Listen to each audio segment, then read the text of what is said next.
This video is brought to you by friend of the channel Squarespace. Stick around to learn more about them, as well as a special offer they're making available through my channel. Gamers, what the hell are you doing here? Oh, that's right, it's time for the weekly news show. Thank you for tuning in, always appreciate you coming back. Not gonna lie, it's been a pretty chill couple of weeks actually. Fairly quiet on the review front, no big bangers hogging the limelight. News has been a bit quiet as well, no earth-shattering acquisitions or major studio dramas. There was that Tears of the Kingdom trailer, and can I just say, I feel like trailers, they don't really do anything for me anymore. I kind of feel numb to them at this point. But this trailer, wow, this was genuinely an incredible trailer. If you haven't seen it yet, please go and watch it. Not right now, of course. Finish the video, click the like button, maybe watch the video again, and then go and watch the Zelda trailer because trust me, it is very, very special. We also got that Final Fantasy 16 gameplay showcase as well. 20 minutes of new gameplay. I know it's my job to remain informed and to, in turn, inform you, but I didn't watch that because I feel like I've seen enough to know that I'm in for a good time, and I didn't want any more spoiled. If I was still on the fence, I'd be tuned in, but Yoshi P has got me hook, line, and sinker, so I'm sitting this one out, ready to smash the final game when I return from the Summer Games Fest in June. Okay, so those are some games we're all really excited about. Let's talk about some games that aren't engendering the same level of enthusiasm, to put it mildly. Man, just when you thought it couldn't get any worse for Redfall, it got worse. A lot worse. As a brief recap, Redfall is the next thing out of Arcane, makers of Prey, Dishonored, and Deathloop. This one is not an immersive sim though, it is instead a co-op shooter that's Arcane's spin on Far Cry. That's Arcane's words, not mine. It is slanderous to liken anything to fuck. No, I'm joking. I actually like Far Cry, but let's not get sidetracked.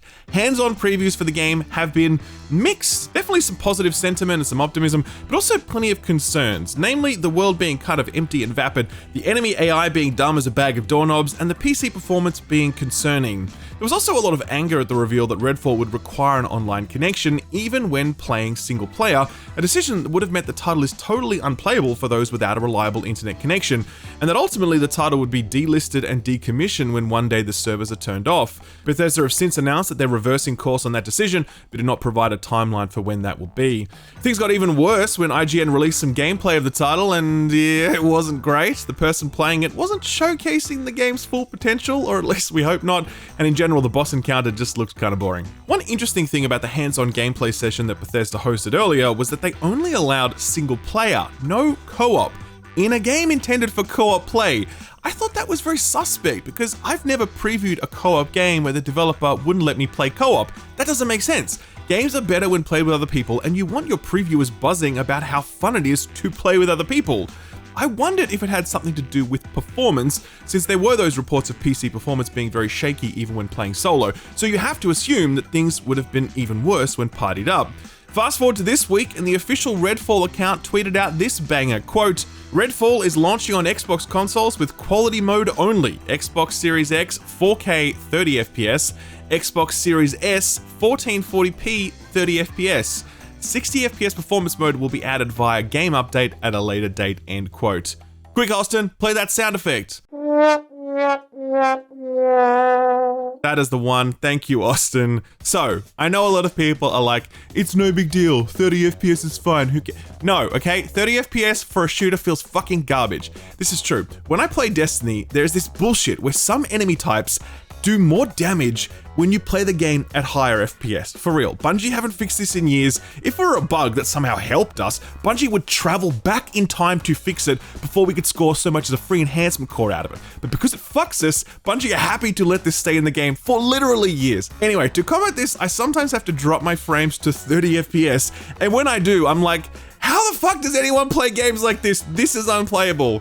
Okay, obviously it's not unplayable, but at the same time, it sucks. It definitely sucks. And for Xbox to advertise world's most powerful console and crow about its 120 FPS capabilities, and then to ship a flagship AAA exclusive game capped at 30 FPS at launch, it is a massive L for both Arcane and Microsoft. And it doesn't even look that good, by the way. Like, if it looked really good, I'd be like, okay, fair enough, there, you know, what makes sense. But Redfall is hardly pushing any graphical boundaries, and it is still capped at 30 FPS. All of this was followed up by the reveal that when playing co-op, only the host campaign progress will progress. Everyone else will need to go and progress their campaign in their own save file after that. So if you play through like 80% of this game with your mate hosting it, but then they peace out and never log in ever again, you will need to start the game from the beginning if you want to play any more of it. And finally, to cap all of this off, Bethesda confirmed that Redfall will ship with de novo DRM, software that many report negatively impacts game performance. So we've got always online requirement, 30 FPS on console, early reports of poor PC performance, no party-wide progression, and de novo. Put all that on the box and ship it. There were calls to delay the game until it was ready to be shipped with that performance mode, but given the title ships in just 2 weeks, it is unlikely that it will be delayed at this point, so it's safe to assume that this one is coming in hot on May 2nd. That date is fast approaching. It is going to be very interesting to see how this one lands. By the way, speaking of Bethesda and de novo, they just added it to Ghostwire Tokyo. Most companies remove de novo a year after release, but Bethesda are adding it for some inexplicable reason. Just something to weigh up if you are weighing a purchase decision anytime in the future, especially considering that the game is about to get its first DLC drop. Been a bit of a rocky week for upcoming co-op shooters, it seems, because this week Rocksteady officially delayed the Suicide Squad. This was originally meant to be released back in 2022, but was delayed until March 26th of this year. Then the gameplay reveal happened in February, and things went very south indeed, with people lamenting the nature of the gameplay, the homogenized traversal, the looter elements, and the live service stuff, which is very on the nose at the moment. Following this, Jason Schreier of Bloomberg initially leaked that the game had been internally delayed with no new date confirmed. The chatter was that this would be a delay of a few months, but additional chatter indicated that it may be longer and that the title may be pushed into next year. Turns out that chatter was correct, as the official Twitter account confirmed the bad news. Quote, Suicide Squad Kill the Justice League will now launch on February 2nd, 2024. We have made the tough but necessary decision to take the time needed to work on getting the game to be the best quality experience for our players, end quote. So that's a pretty massive delay, but anyone hoping that it's going to result in a massive overhaul of the game's core design principles is going to be very disappointed. Jason Schreier confirmed that the Rocksteady team were told the delay was for polishing purposes and not related to feedback from the February showcase, and he reiterated what most of us already know. You can't unbake a cake, and 9 months is not nearly enough time to turn this into the linear, offline, non-live service game that many would like it to be.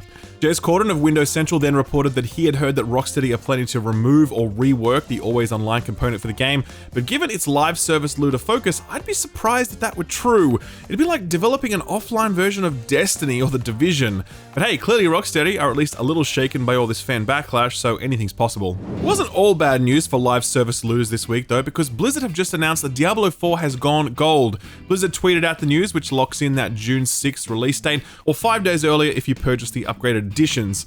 The announcement comes just days after a blog posting from Blizzard where they reflect on the key learnings from the recent open beta, committing to a number of changes to the game before launch. For example, dungeon layouts will be improved with less backtracking, there'll be more dungeon events, some of the classes have been buffed, in particular the Barbarian, and a whole bunch of UI and quality of life changes are going in as well. It's a nice suite of changes that shows that sometimes betas can result in actual improvements before a game ships. One last thing on Diablo is Blizzard have confirmed that the game will receive new story content every 3 months. This puts it on a live service cadence very similar to other games, with the story content being minor drops to tide people over in between major expansions.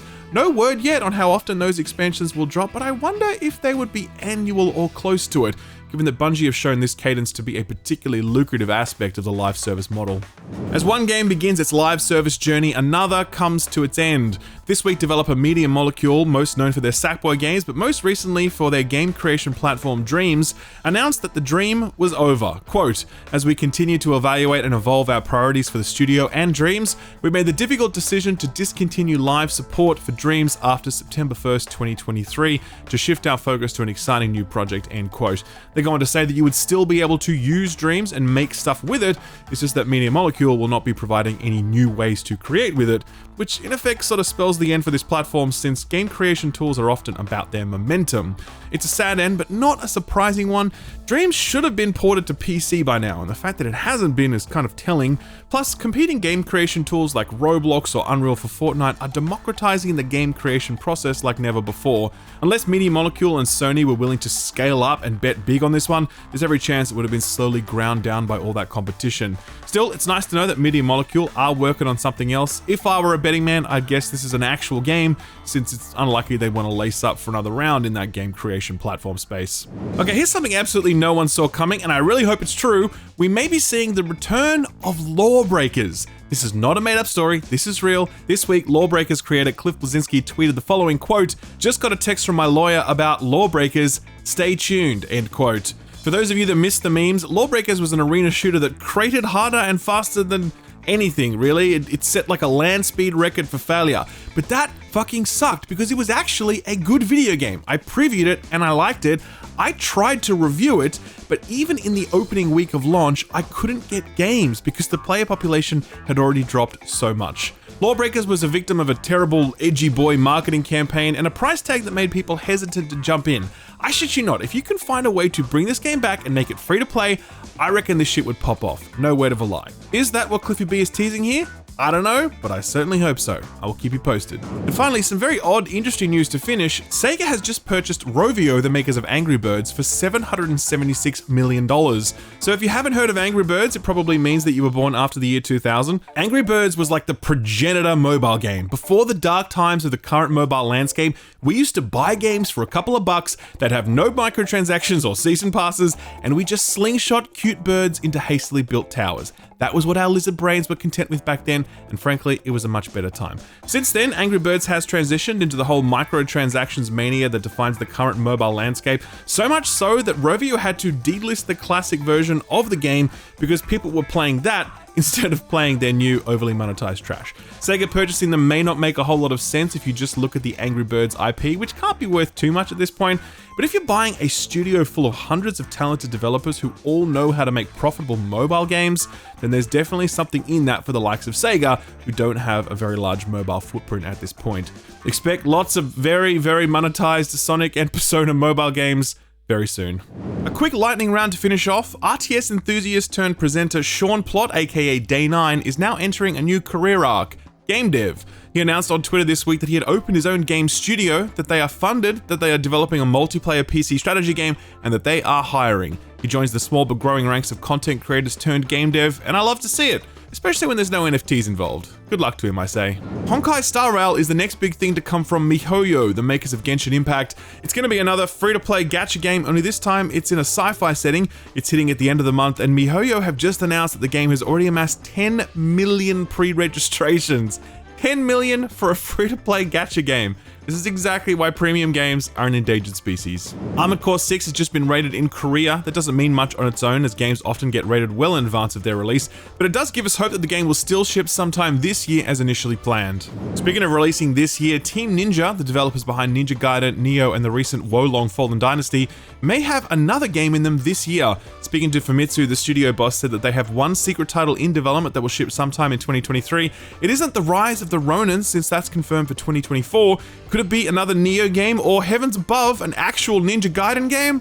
I don't know, but I suspect we'll find out around the Summer Games Fest in June. Golem has just gone Golem's favorite color, gold. The upcoming weird-ass stealth action game starring the protagonist no one asked for has had a string of delays owing to some very negative reception to previous trailers and showcases. It's finally locked in for a May 25th release. Will it be good? My Friends Per Second podcast co-host Jake Baldino played it at PAX and he has his doubts. If you want to hear more from him on that, I'll leave a link below the like button. Nintendo are hosting their first ever fan fest. It's being held in Seattle sometime in September, and it appears to just be a big place for people to hang out and talk about how much they love Nintendo stuff.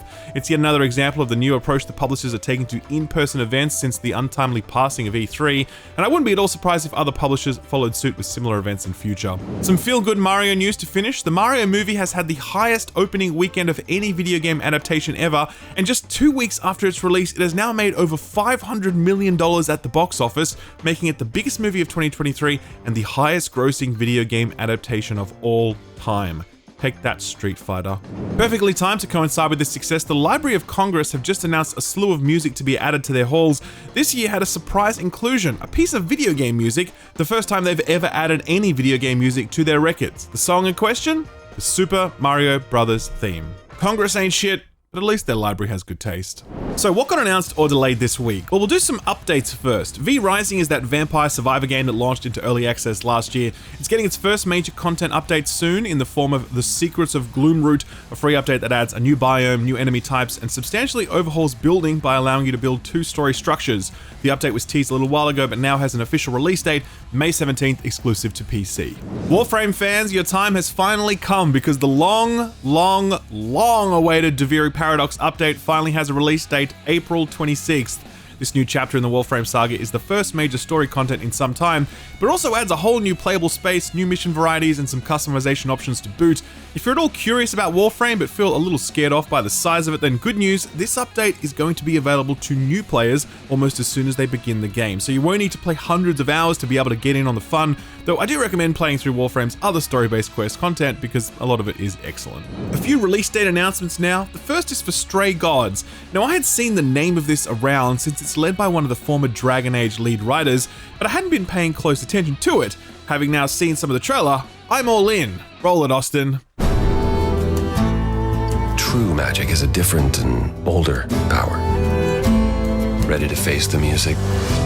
Only you can decide. Lost in a moment, lost in a song. You're always looking out for me, Freddy. Best friends to the end, right? This is Stray Gods, and it describes itself as a role-playing musical. It's set amidst the Greek pantheon, and it stars basically the whole cast of Critical Role, so that's already going to make a bunch of people very happy. But a role-playing musical? Hell yes, I love me a good musical, so this just seems right up my alley. The trailer release coincided with a release date announcement, August 3rd, coming exclusively to Steam for now, but you got to assume that other platforms will happen after that. Next up is Immortals of Avium. So this one was released a short time ago with a flashy CG trailer, but we really didn't know what the hell it was, but for all the magic. Turns out this is a magic-fueled first-person shooter, so like Hexen, but less brown. And when I say less brown, I mean a lot less brown, because goddamn are there a lot of particle effects and colors popping off in this gameplay. The studio boss for this game has previously worked on Call of Duty titles, so expect this to feel more like that than, you know, Skyrim or whatever. It looks fast, it looks slick, it may or may not induce seizures, and it hits PlayStation, Xbox, and PC very soon, July 20th actually, which is well and truly before most of us expected. The final release date announcement is one I'm particularly excited about, Warhammer 40k Bolt Gun, now locked in to be arriving May 23rd for all platforms. Not much more to be said here other than what you can see in the gameplay footage. It's OG Doom meets Warhammer 40k, and that is a match made in heaven. Previews for this dropped a little while ago and they were positive across the board. This is looking like a real sleeper hit. Expect my review for it on the embargo next month, and if you're keen for that, maybe consider subscribing so you won't miss it. Just a thought. There were two delay announcements this week. The first is for Amnesia the Bunker, but it only got delayed by a week, so that's no big deal. It'll now drop on May 23rd. The other delay is a lot more chunky. Endless Dungeon is a very promising looking co-op twin-stick shooter being developed by Amplitude Studios, being published by Sega of all publishers. It was due to arrive on May 18th, so the pushback to October 19th is a pretty sizable delay, but the developers did list off their areas of focus for the coming period, and yeah, it's definitely a lot more than minor tweaking. Still, good on the team for taking the time to get it right. I think this looks pretty rad, and I definitely plan on checking it out if the busy October release season allows for it. They don't call it Broketober for nothing. So what came out last week? Well, a few interesting titles actually. The first one is Boundary, a first-person arena shooter where the arenas are space stations and the combatants are astronauts, floating around in those big white suits with the booster packs on. I actually bought this and booted it up. It's weird. It's basically silent since in space no one can hear you shoot, I guess. It's definitely janky and clearly not fully ready for a Western release since there's still plenty of Chinese in the menus, but there's something here, there really is. The completely 3D take on arena shooting means you engage space very differently. The lack of sound really changes the way you play since you can't rely on your ears. It's interesting, it really is. Would I recommend it? No, but I think it's worth experiencing it if you can, perhaps when it's a bit more polished. For what it's worth, Steam reviews have this at a mostly positive 74%, so yeah, like I said, there's something here, and I'd recommend at least keeping an eye on it. War Tales has been in early access for a little while now. I played it back during Steam Next Fest, and I enjoyed it. It's a solidly made tactics-based open-world RPG where you and a band of unlikely companions roam the countryside, looking to leave your mark through either virtuous do-gooding or, you know, that other thing. This one hit 1.0 last week, and the response to it has been superb, 90% very positive on Steam. Not many critic scores yet, but PC Gamer enjoyed it, scoring it an 83 and saying, quote, "Don't be fooled by its drab exterior. War Tales is a deep and richly rewarding exercise in party creation," end quote. The remakes keep on a-comin' with Sherlock Holmes The Awakened, completely overhauled versus its 2007 form. The remake has clearly won over both fans and critics alike. It's sitting at 87% very positive on Steam with a strong 77 on OpenCritic. Well Played scored this one a 7.5, saying, quote, "Frogware's remake of Sherlock Holmes The Awakened successfully blends the otherworldly with the logical in a compelling and well-written adventure that shows a different side of the iconic detective," end quote. But IGN weren't at all fans of this, scoring it a 5 and saying, quote, Sherlock Holmes The Awakened could have been an intriguing clash of Cluedo with Cthulhu, but instead it's just a case of squandered potential, end quote. Finally, one big question mark I think everyone had was around Tron Identity, the narrative-led adventure RPG set in the Tron universe and made by the team behind Thomas Was Alone and the Solitaire Conspiracy.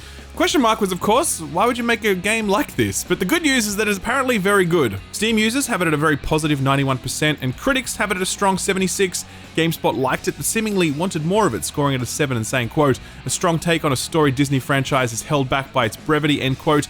Press Start were more muted though, scoring it at 6.5 and saying, quote, it's a shame this thrilling plot against the archives is de-resed and perhaps doomed to obsolescence by a string of confoundingly dull puzzles, end quote. This one is out now for Switch and PC, and interestingly enough, the studio has just said they're planning to do more Tron stuff in future, so yeah, this is just the beginning of their Tron legacy. Okay, let's move right along. So what's coming out this week? Well, not a bad week actually. I mean, for example, we got Minecraft Legends dropping this week for all platforms, including day one on Game Pass. Now, I reviewed this one, link below the like button.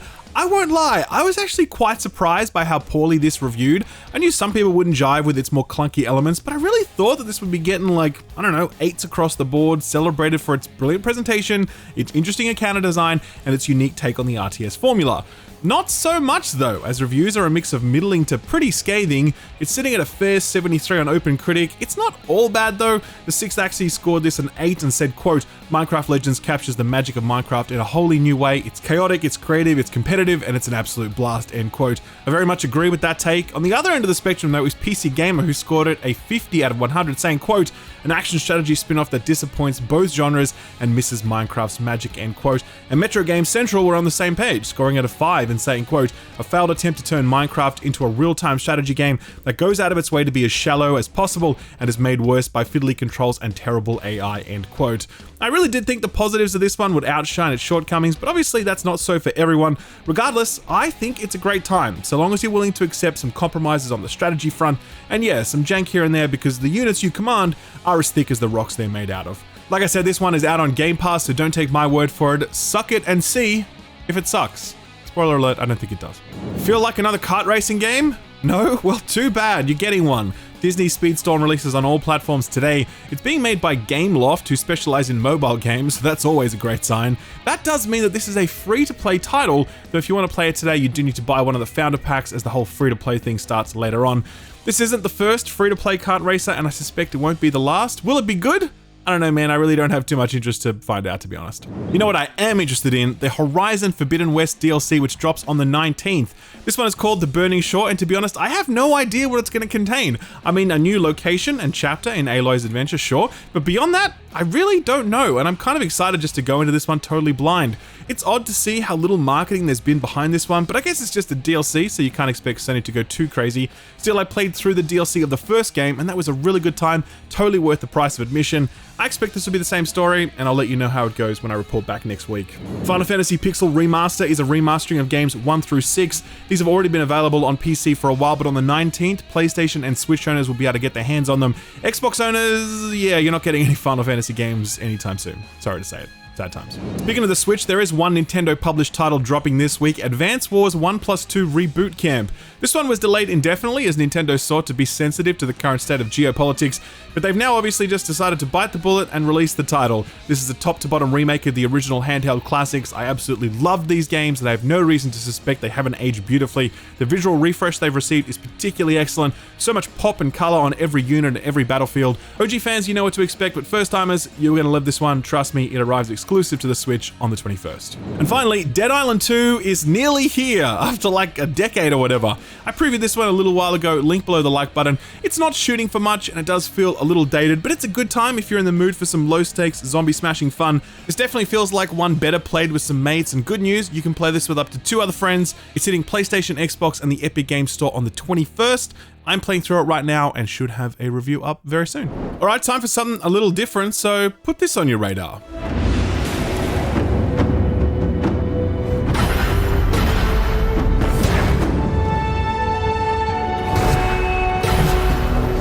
Ever look at Sekiro and think to yourself, needs more parrying?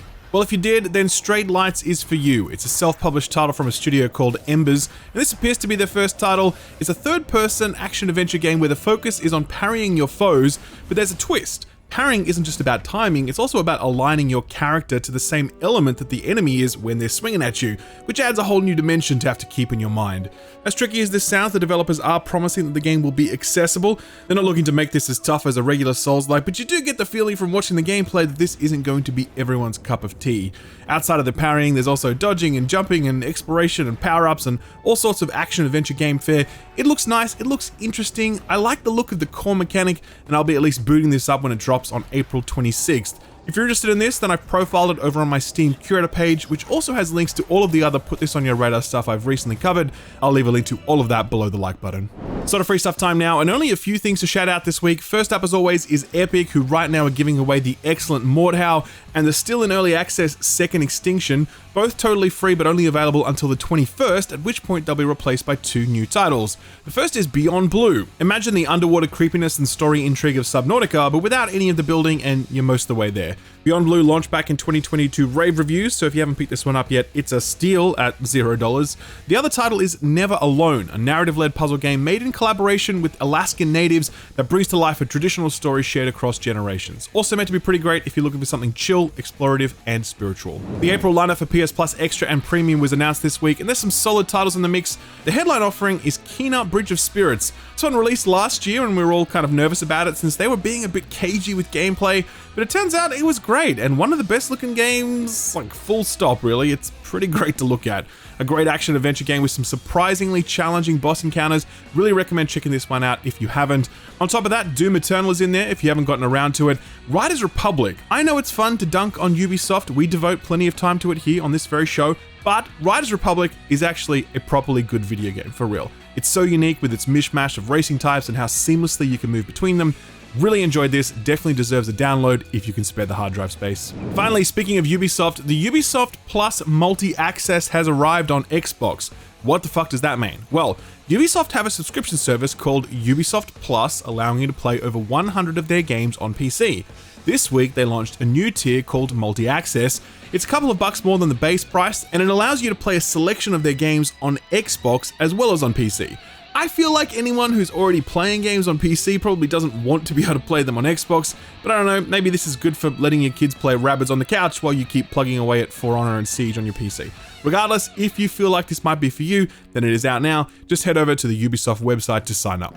Our feel-good story for the week involves something I think we can all agree makes us feel warm and fuzzy inside. I'm talking, of course, about Poison Swamps, because this week, Time magazine named Dark Souls creator Hidetaka Miyazaki as one of the most influential people of 2023. Since Time felt ill-equipped for the Souls-like difficulty of summarizing Miyazaki's career, they summoned in a friend. No, it wasn't Let Me Solo Her, it was Last of Us creator Neil Druckmann. Among other things, Druckmann wrote, quote, "Miyazaki's games make the player feel accomplished and smart, and it's all thanks to his and his team's uncompromising approach. He refuses to over-explain the mechanics or the lore, but rather puts his trust in the players to figure it out on their own," end quote. Well said, Druckmann, and congratulations to Miyazaki for joining such esteemed company in the annals of Time personhood. I am very sure that Time magazine has only ever handed out awards to cool people that deserve them, and I refuse to do any Googling that may better inform this perspective. And with that willful ignorance, I declare this week in video games officially over. Hope you had a good time, learned something new, saw a game you might like, or maybe a game you'd like to avoid. If any of those things are true, then could I kindly ask you to hit the like button, since that's always a huge help to the channel. And if you'd like to come back next week, then maybe hit that subscribe button, ding the notification bell. I'm hoping to review Jedi Survivor on embargo, if EA sends me a code. Fingers crossed they will. I've been playing X Defiant, that free-to-play shooter from Ubisoft, and I've got an impressions video coming later this week. Plus, I have a very special hands-on preview coming up. Can't spoil that one, but I'm very excited to be able to click the upload button on that one when the time comes. Plenty to look forward to on the channel, so I'll hope you join me for it. Until then, thanks for watching, and a big thanks to this week's sponsor, Squarespace. It's never too late to switch things up. Look at me. A few years ago, I was chained to a desk doing corporate things. No disrespect to anyone who loves that, but it certainly wasn't making me happy. I've told this story in the past, but when I wanted to break into the games business, no one would hire me, so I decided to make my own website that focused on video game guides.